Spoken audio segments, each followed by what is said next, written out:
Hi ಎಲ್ರಿಗೂ ನಮಸ್ಕಾರ. Share market in Kannada ಚಾನಲ್ಗೆ ನಿಮಗೆ ಸ್ವಾಗತ.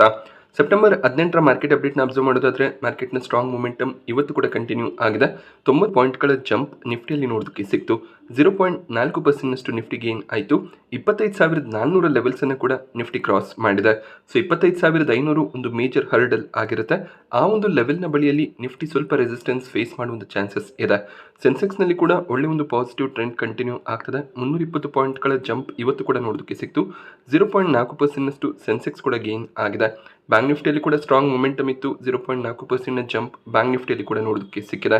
ಸೊ ಇದಕ್ಕೆ ರೀಸನ್ ಫೆಡ್ನ ಕಡೆಯಿಂದ ಬಂದಂಥ 25 ಬೇಸಿಸ್ ಪಾಯಿಂಟ್ ರೇಟ್ ಕಟ್ ಕೂಡ ಆಗಿರುತ್ತೆ.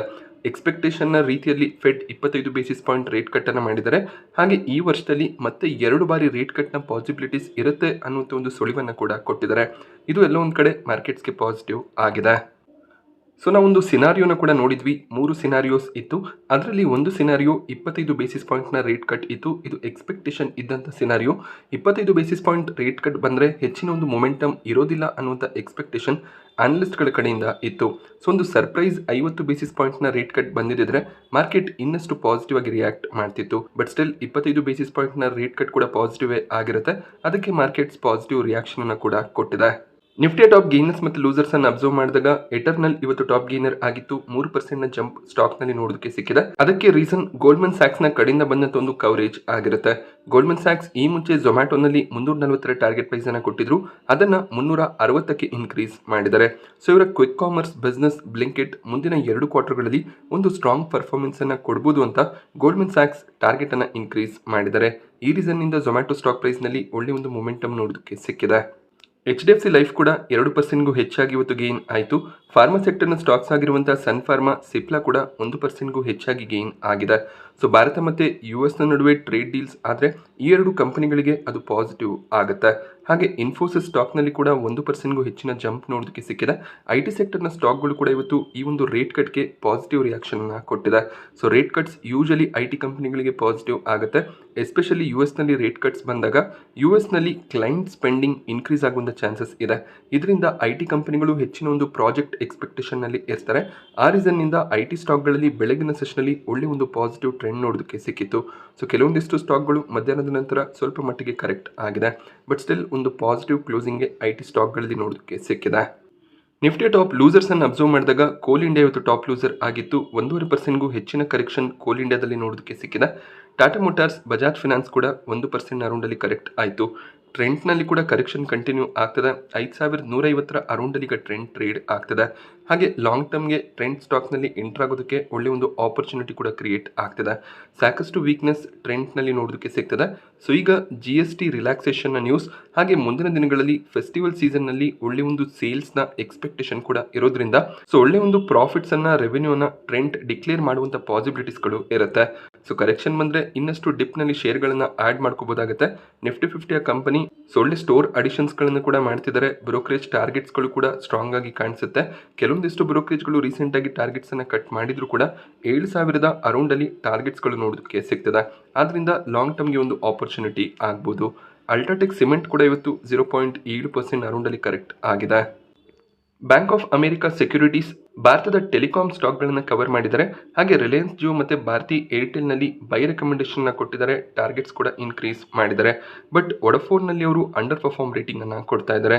ಸೊ ಜಿಯೋ ಮತ್ತು ಏರ್ಟೆಲ್ನಲ್ಲಿ ಟಾರ್ಗೆಟನ್ನು ಹೈಕ್ ಮಾಡೋದಕ್ಕೆ ರೀಸನ್ ಸೊ 2 ಕಂಪನಿಗಳು ಟ್ಯಾರಿಫ್ಸನ್ನು ಇನ್ನೂ 2 ಬಾರಿ ಇನ್ಕ್ರೀಸ್ ಮಾಡ್ಬೋದು ಅನ್ನೋದೊಂದು ಎಕ್ಸ್ಪೆಕ್ಟೇಷನ್ನಲ್ಲಿ ಬೋಫಾ ಸೆಕ್ಯೂರಿಟೀಸ್ ಇದ್ದಾರೆ. ಸೊ ರಿಲಯನ್ಸ್ ಟ್ಯಾರಿಫ್ಸನ್ನು ಇನ್ಕ್ರೀಸ್ ಮಾಡಿದ್ರೆ ಏರ್ಟೆಲ್ ಕೂಡ ಅದೇ ರೂಟನ್ನು ಫಾಲೋ ಮಾಡ್ತಾರೆ. ಸೊ ಆದ್ದರಿಂದ 2 ಕಂಪನಿಗಳು ಅದರ ಬೆನಿಫಿಟ್ಸನ್ನು ಪಡ್ಕೋಬೋದು ಅನ್ನೋದು ಬ್ಯಾಂಕ್ ಆಫ್ ಅಮೆರಿಕಾ ಸೆಕ್ಯೂರಿಟೀಸ್ನ ವ್ಯೂ ಆಗಿರುತ್ತೆ. ಸೊ ಈ ರೀತಿಯಲ್ಲಿ ಡ್ಯೂಪೋಲಿ ಇದ್ದಾಗ ಆ ಕಂಪನಿಗಳ ಡಿಸಿಷನ್ನೇ ಫೈನಲ್ ಆಗುತ್ತೆ. ಅವರು ಯಾವ ರೀತಿಯಲ್ಲಿ ಬೇಕಾದರೂ ಟ್ಯಾರಿಫ್ ಹೈಕ್ಗಳನ್ನು ಮಾಡ್ಬೋದಾಗುತ್ತೆ. ಈ ಮುಂಚೆ ತುಂಬ ಕಡಿಮೆ ಪ್ರೈಸ್ನಲ್ಲಿ ಟ್ಯಾರಿಫ್ಸ್ಗಳನ್ನು ಪ್ರೊವೈಡ್ ಮಾಡಿದ್ರು.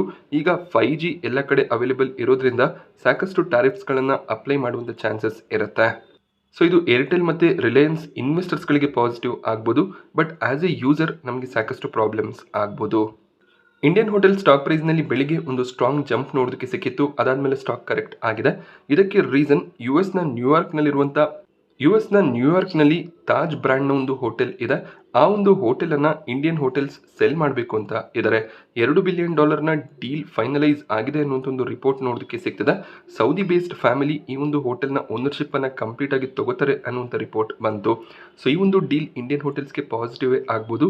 ಯಾಕೆಂದರೆ ಆ $2 ಬಿಲಿಯನ್ 17,000 ಕೋಟಿಯ ಅಮೌಂಟ್ ಏನು ಈ ಒಂದು ಡೀಲ್ನಿಂದ ಸಿಗುತ್ತೆ ಅದನ್ನು ಅವರು ಬೇರೆ ಕಡೆಗಳಲ್ಲಿ ಇನ್ವೆಸ್ಟ್ ಕೂಡ ಮಾಡ್ಬೋದಾಗುತ್ತೆ ಅಥವಾ ಭಾರತದಲ್ಲಿ ಹೋಟೆಲ್ ಚೈನನ್ನು ಇನ್ನಷ್ಟು ಸ್ಟ್ರಾಂಗ್ ಮಾಡ್ಬೋದಾಗುತ್ತೆ. ಓವರ್ ಆಲ್ ಇದು ಇಂಡಿಯನ್ ಹೋಟೆಲ್ಸ್ಗೆ ಪಾಸಿಟಿವ್ ಆಗೋ ರೀಸನ್ನಿಂದ ಸ್ಟಾಕ್ ಇವತ್ತು ಪಾಸಿಟಿವ್ ಆಗಿ ರಿಯಾಕ್ಟ್ ಮಾಡಿದೆ. ಸೊ ಡ್ರೀಮ್ ಫೋಕ್ಸ್ ನಿನ್ನೆ ತಮ್ಮ ಡೊಮೆಸ್ಟಿಕ್ ಲಾಂಚ್ಗಳ ಸರ್ವಿಸ್ಗಳನ್ನು ಎಕ್ಸಿಟ್ ಮಾಡ್ತೀವಿ ಅಂತ ಹೇಳಿದ್ರು.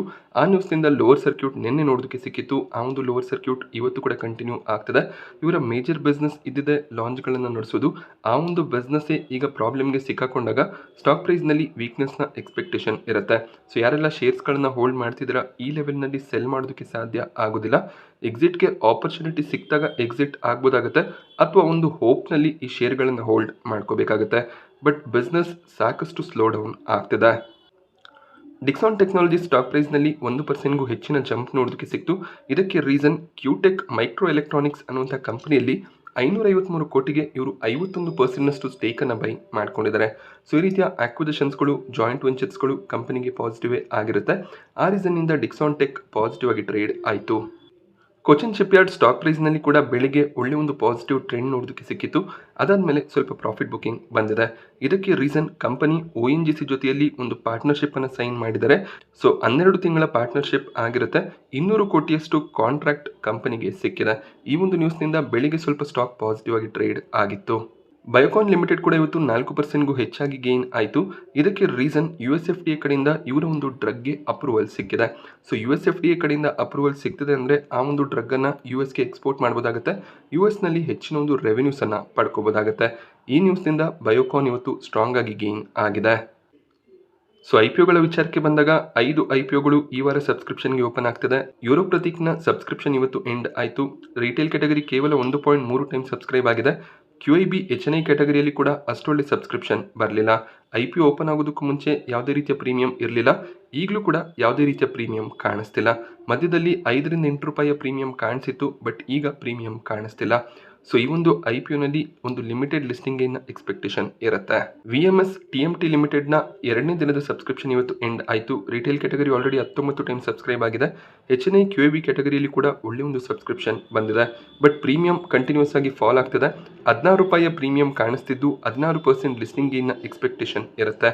ಬಟ್ ಸ್ಟಿಲ್ ಒಳ್ಳೆ ಒಂದು ಲಿಸ್ಟಿಂಗ್ ಗೇನ್ಸೇ ಆಗಿದೆ. ನಾಳೆ ಈ ಒಂದು IPOನಲ್ಲಿ ಪ್ರೀಮಿಯಮನ್ನು ಅಬ್ಸರ್ವ್ ಮಾಡಿ ಆಮೇಲೆ ಸಬ್ಸ್ಕ್ರಿಪ್ಷನನ್ನು ಮಾಡ್ಕೋಬೋದಾಗುತ್ತೆ. iValue IPO ಇವತ್ತು ಸಬ್ಸ್ಕ್ರಿಪ್ಷನ್ಗೆ ಓಪನ್ ಆಯಿತು. ಸೊ ಪ್ರೀಮಿಯಂ ಕನ್ಸಿಸ್ಟೆಂಟ್ ಆಗಿ ಇನ್ಕ್ರೀಸ್ ಆಗ್ತಿದೆ. 8% ಅರೌಂಡಲ್ಲಿ ಈಗ ಪ್ರೀಮಿಯಂ ಕಾಣಿಸ್ತಿದೆ. ಮೊದಲನೇ ದಿನ ಅಷ್ಟೇನು ಸ್ಟ್ರಾಂಗ್ ಆಗಿ ಸಬ್ಸ್ಕ್ರಿಪ್ಷನ್ಸ್ ಬರಲಿಲ್ಲ, ಬಟ್ ಮುಂದಿನ 2 ದಿನ ಸಬ್ಸ್ಕ್ರಿಪ್ಷನ್ಸ್ ಇನ್ಕ್ರೀಸ್ ಆಗುವಂಥ ಚಾನ್ಸಸ್ ಇರುತ್ತೆ. ಕೊನೆ ದಿನದವರೆಗೂ ವೆಯ್ಟ್ ಮಾಡಿ ಡಿಸಿಷನನ್ನು ತಗೋಬೋದಾಗುತ್ತೆ. ಹಾಗೆ GK ಎನರ್ಜಿ ಮತ್ತು ಸಾತ್ವಿಕ್ ಗ್ರೀನ್ ಎನರ್ಜಿ IPO ನಾಳೆ ಸಬ್ಸ್ಕ್ರಿಪ್ಷನ್ಗೆ ಓಪನ್ ಆಗುತ್ತೆ. ಸೊ 2 IPOಗಳನ್ನು ಕವರ್ ಮಾಡಿ ಒಂದು ವಿಡಿಯೋನ ಮಾಡಿದ್ದೀನಿ. ಅದರ ಲಿಂಕ್ ಕೂಡ ನಿಮಗೆ ಐ ಬಟನ್ನಲ್ಲಿ ಅವೈಲೇಬಲ್ ಇರುತ್ತೆ. 2 IPOಗಳಲ್ಲಿ ಸ್ಟ್ರಾಂಗ್ ಪ್ರೀಮಿಯಂ ಕಾಣಿಸ್ತಿದೆ. ಬಿಸ್ನೆಸ್ ಮಾಡೆಲ್ನ ಬಗ್ಗೆ ನೀವು ವಿಡಿಯೋನಿಂದ ತಿಳ್ಕೊಬೋದಾಗುತ್ತೆ. ಈ ಒಂದು ಬಿಸ್ನೆಸ್ನಲ್ಲಿ ನೀವು ಇಂಟ್ರೆಸ್ಟೆಡ್ ಇದ್ದರೆ ಸೊ 2 IPOಗಳನ್ನು ಕನ್ಸಿಡರ್ ಮಾಡ್ಕೋಬೋದು. ಸೊ GK ಎನರ್ಜಿನಲ್ಲಿ 44 ರೂಪಾಯಿಯ ಪ್ರೀಮಿಯಂ ಇದ್ದು 28% ಲಿಸ್ಟಿಂಗ್ ಗೇನ್ನ ಎಕ್ಸ್ಪೆಕ್ಟೇಷನ್ ಇರುತ್ತೆ. ಅದೇ ರೀತಿಯಲ್ಲಿ ಸಾತ್ವಿಕ್ ಗ್ರೀನ್ ಎನರ್ಜಿನಲ್ಲಿ 15% ಲಿಸ್ಟಿಂಗ್ ಗೇನ್ನ ಎಕ್ಸ್ಪೆಕ್ಟೇಷನ್ಸ್ ಇರುತ್ತೆ. ಸೊ ನಾನಿವತ್ತು ನಿಮಗೆ ಮಾರ್ಕೆಟ್ನ ಬಗ್ಗೆ ಕೊಟ್ಟಂಥ ಇನ್ಫಾರ್ಮೇಷನ್ ಇಷ್ಟ ಆದರೆ ವಿಡಿಯೋನ ಲೈಕ್ ಮಾಡಿ. ಹಾಗೆ ಇದೇ ರೀತಿಯ ಮಾರ್ಕೆಟ್ ಅಪ್ಡೇಟ್ಸ್ಗಳಿಗೋಸ್ಕರ ಚಾನಲ್ನ ಸಬ್ಸ್ಕ್ರೈಬ್ ಮಾಡ್ಕೊಳ್ಳಿ. Thank you friends.